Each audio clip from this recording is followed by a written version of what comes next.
बिस्मिल्लाहिर्रहमानिर्रहीम। हम biological molecules पढ़ रहे थे, तो बायोलॉजिकल मॉलिक्यूल के अंदर हमने पिछली क्लास के अंदर न्यूक्लिक एसिड स्टार्ट किया था। हमने न्यूक्लिक एसिड के बारे में जो इंट्रोडक्शन था, जो बेसिक चीज़ें थी, वो डिस्कस की थी।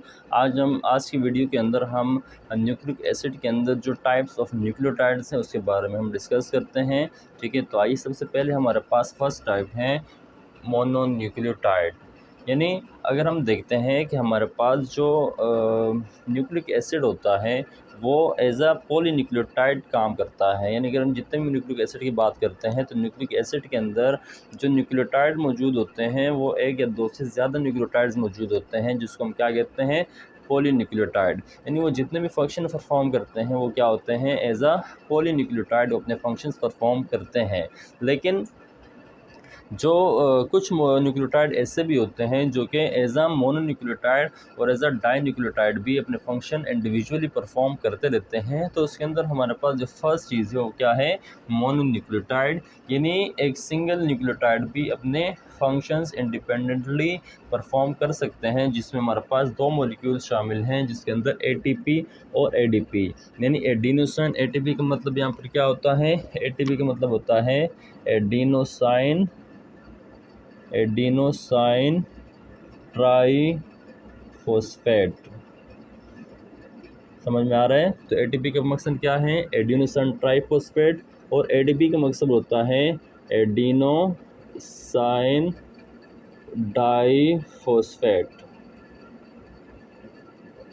यानी एक क्या है, एक डाईफॉस्फेट है और दूसरा क्या है, एडिनोसाइन ट्राईफॉस्फेट। ठीक है, अब दोनों का मकसद क्या है, दोनों सिंगल मोनोन्यूक्लियोटाइड यानी सिंगल न्यूक्लियोटाइड्स हैं, लेकिन दोनों अपने इंडिविजुअली फंक्शन परफॉर्म करते हैं।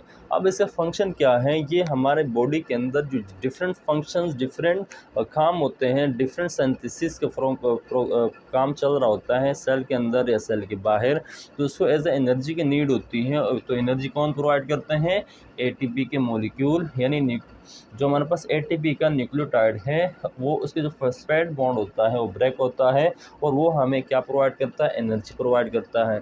जिस तरह हमारी बॉडी के अंदर डिफरेंट फंक्शन चल रहे होते हैं, अगर हम बात करते हैं इस तरह सेल डिवीजन है, सेल डिवीजन के लिए भी किसकी नीड होती है, एनर्जी की। इस तरह के पास क्या होता है, प्रोटीन सिंथेसिस होता है। ठीक है, तो प्रोटीन सिंथेसिस के लिए भी किस चीज़ की नीड होती है, प्रोटीन सिंथेसिस के लिए एनर्जी की नीड होती है। इस तरह के पास क्या होती है, हमारे पास जो क्या इसके साथ साथ जो हमारे पास होता है मेटाबॉलिज्म के लिए, ठीक है, डिफरेंट चीज़ मेटाबोलाइज होती हैं। ठीक है, इस तरह हमारे पास क्या होता है, एक्टिव ट्रांसपोर्ट के अंदर, एक्टिव ट्रांसपोर्ट होता है हमारे बॉडी के अंदर। ठीक है, तो सारे क्या चीज़ें ऐसी चीज़ें हैं जिसके लिए हमारे बॉडी को एनर्जी की रिक्वायरमेंट होती है।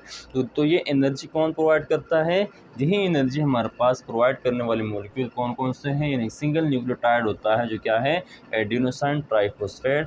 देन जो ट्राईफॉस्फेट होता है उसका एक बॉन्ड टूटता है, जिसके रिजल्ट में हमें क्या मिलती है, एनर्जी मिलती है। ठीक है, अब देखते हैं स्ट्रक्चर देखते हैं कि हमारे पास इस स्ट्रक्चर किस तरह होता है। अगर हम इस स्ट्रक्चर देखते हैं एडिनोसाइन ट्राईफॉस्फेट, ठीक है, तो स्ट्रक्चर के अंदर भी हमारे पास सिंपल शुगर, यानी इसके अंदर एक शुगर पार्टिसिपेट करता है, जो क्या होता है हमारे पास, एक हमारे पास होता है राइबोज शुगर। क्या होता है, एक हमारे पास राइबोज शुगर होता है। इस राइबोज शुगर के साथ क्या अटैच होता है, इसके साथ अटैच होता है, इसके साथ अटैच होता है नाइट्रोजनस बेसिस। क्या अटैच होता है, नाइट्रोजनस बेस अटैच होता है। ठीक है, ये क्या है, हम स्ट्रक्चर बना रहे हैं, स्ट्रक्चर बना रहे किस चीज़ का, स्ट्रक्चर हम बनाते हैं एटीपी या एडीपी का। ठीक है, तो इसके अंदर एक क्या ही पार्टिसिपेट करता है, एक राइबोज शुगर। ठीक है, दूसरा हमारे पास क्या है, नाइट्रोजनस बेसिस। तीसरा इसके अंदर पार्टिसिपेट करता है फॉस्फेट ग्रुप। ठीक है, लेकिन फॉस्फेट कौन से ग्रुप पार्टिसिपेट करते हैं, फॉस्फेट ग्रुप पार्टिसिपेट करते हैं एज आ ट्राईफॉस्फेट या डाईफॉस्फेट। अगर हम इस मॉलिक्यूल को देखते हैं, इसके अंदर क्या शामिल है, दो फॉस्फेट ग्रुप शामिल हैं। ठीक है, यानी एक फॉस्फेट ये रहा, दूसरा फॉस्फेट ये रहा, तो ये में क्या कहलाता है, इसको बोलते हैं डाईफॉस्फेट। क्या कहेंगे इसको, इसको हम कहेंगे डाईफॉस्फेट। ये शुगर क्या कहलाता है, इस शुगर का नाम होता है राइबोज शुगर। क्या कहते हैं, राइबोस शुगर। ये क्या कहलाता है, हम जानते हैं कि ये क्या है, नाइट्रोजिनस बेस कहलाता है। ठीक है, इस तरह ये जो हमारे पास जो स्ट्रक्चर बना, इस स्ट्रक्चर का नाम क्या है, इस स्ट्रक्चर नाम है एडीपी। यानी किस चीज़ का स्ट्रक्चर है, एडिनोसाइन डाइफॉस्फेट। क्या नाम, कौन सा स्ट्रक्चर है ये, एडिनोसाइन डाइफॉस्फेट। ये क्या है, एक मॉलिक्यूल है। ठीक है, अब ट्राइफॉस्फेट क्या होता है, इन एटीपी का मॉलिक्यूल कौन सा होता है, तो एटीपी का मॉलिक्यूल हम इसके साथ अगर OH को रिमूव करके हमारे पास क्या होता है, अगर इसे दूसरा मॉलिक्यूल जोड़ते हैं फॉस्फेट का, ये तीसरा फॉस्फेट ग्रुप जब इस पर अटैच होता है तो अब ये बना, अब ये डाइफॉस्फेट के बजाय क्या बना, अब ये इसको हम कहेंगे ट्राइफॉस्फेट। ट्राइफॉस्फेट क्यों कहेंगे, क्योंकि ट्राई का मतलब होता है 3, इसके अंदर 3 फॉस्फेट के मॉलिक्यूल हैं, 1 2 3 फॉस्फेट के मॉलिक्यूल मौजूद हैं। ठीक है, तो ये हमारे पास राइबोस शुगर फर्स्ट कार्बन के ऊपर ये नाइट्रोजनस बेस का, दूसरे कार्बन, तीसरा, चौथा, पाँचवा कार्बन जो यहाँ पर मौजूद हैं, तो पाँचवें कार्बन से क्या अटैच हैं, फॉस्फेट ग्रुप्स अटैच हैं। अब ये हमें एनर्जी कैसे प्रोवाइड करते हैं, देखें, जब इसका जो तीसरा बॉन्ड होता है, क्या हमारे पास फॉस्फेट ग्रुप होता है, जब ये बॉन्ड टूटता है, ठीक है, जब ये बॉन्ड टूटता है, यदि बॉन्ड टूटता है तो इस बॉन्ड के रिजल्ट में हमें क्या मिलती है, एनर्जी मिलती है। क्या मिलती है, एनर्जी मिलती है। यानी जब तीसरा बॉन्ड टूटता है ट्राइफॉस्फेट का, तो इसके रिजल्ट में हमें क्या मिलती है, इसके रिजल्ट में हमें एनर्जी मिलती है। ठीक है, कितने किलो के तो बॉन्ड टूटता है, तो इस बॉन्ड के रिजल्ट में हमें क्या मिलती है, एनर्जी मिलती है। ठीक है, अब अगर ये जब ये बॉन्ड टूट जाता है तो इसका मतलब ये होता है, अब ये एडीपी से किस में, यानी एटीपी से किस में चला गया, एडीपी, यानी अब बस क्या है, ये एटीपी का मॉलिक्यूल है।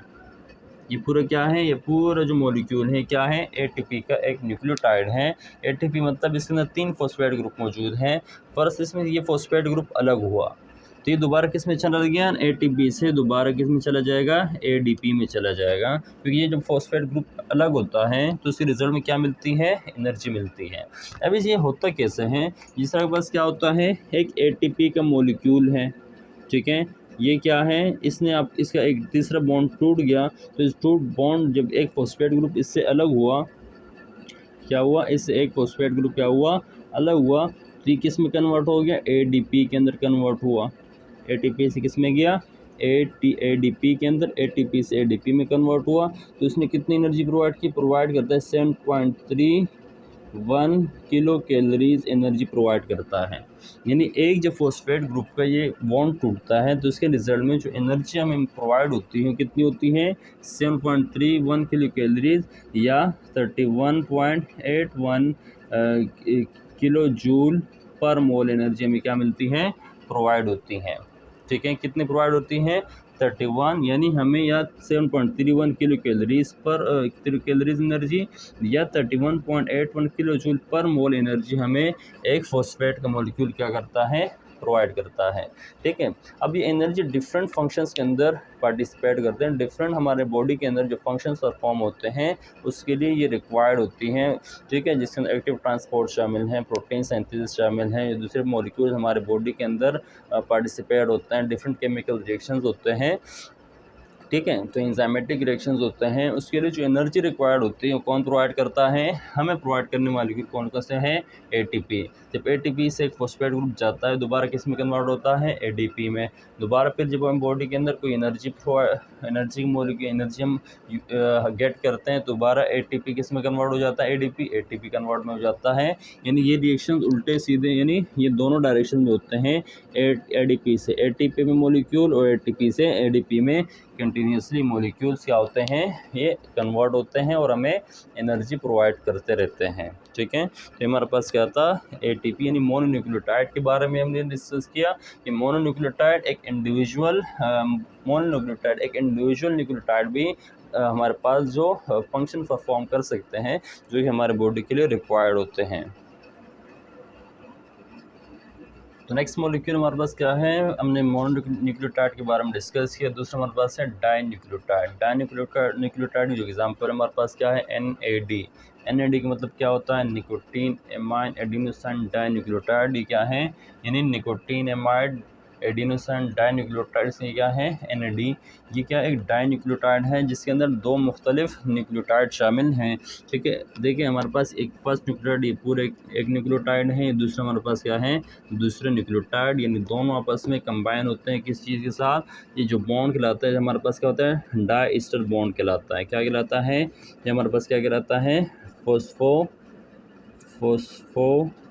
Die ester bond. क्या कहलाता है फोस्फो डाई ईस्टर बॉन्ड, यानी दोनों एडिनोसाइन यानी दोनों हमारे पास जो न्यूक्लियोटाइड होते हैं ये जिस बॉन्ड के साथ अटैच होते हैं क्या कहलाता है फोस्फो डाई ईस्टर बॉन्ड।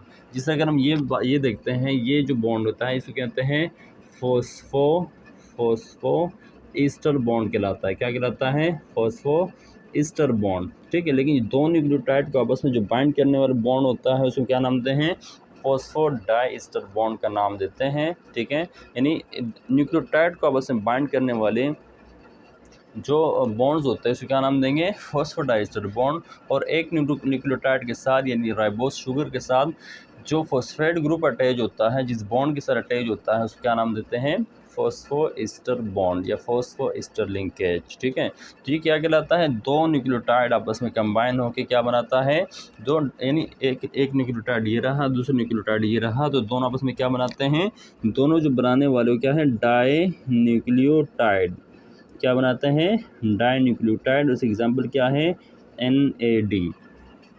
अब जो NAD का मॉलिक्यूल होता है ये रेडॉक्स रिएक्शन के लिए इम्पोर्टेंट होता है। क्या होता है रेडॉक्स रिएक्शन के लिए ये क्या होता है इम्पोर्टेंट होता है। इस हमारे पास क्या है ये वर्क करता है एंजाइम एज अ को एंजाइम वर्क करता है। क्या काम करता है को एंजाइम काम करता है। ठीक है, ये कैरी करता है दो इलेक्ट्रॉन को कैरी करता है और साथ में दो प्रोटॉन को क्या करता है ये कैरी करता है, यानी दो प्रोटॉन को और साथ में दो इलेक्ट्रॉन को क्या करता है ये कैरी करता है। तो जैसे एंजाइमेटिक रिएक्शंस जो होते हैं उसके अंदर जो निकोटीन एमाइड डाइन्यूक्लियोटाइड है ये इलेक्ट्रॉन कैरी करता है और साथ में एनर्जी भी प्रोवाइड करते हैं। क्या प्रोवाइड करते हैं साथ में एनर्जी भी प्रोवाइड करते हैं, इस तरह NADH और एजा FAD वगैरह। ठीक है, तो ये क्या कहलाता है ये जो निकोटीन एमाइड एडिनोसाइन डाइन्यूक्लियोटाइड होते हैं ये भी हमारे पास क्या है न्यूक्लियोटाइड के टाइप हैं जिसे हम क्या नाम देते हैं डाइन्यूक्लियोटाइड, यानी दो न्यूक्लियोटाइड आपस में कंबाइन होकर भी अपने फंक्शंस परफॉर्म कर सकते हैं। ठीक है, तो हमारे पास क्या था निकोटीन एमाइड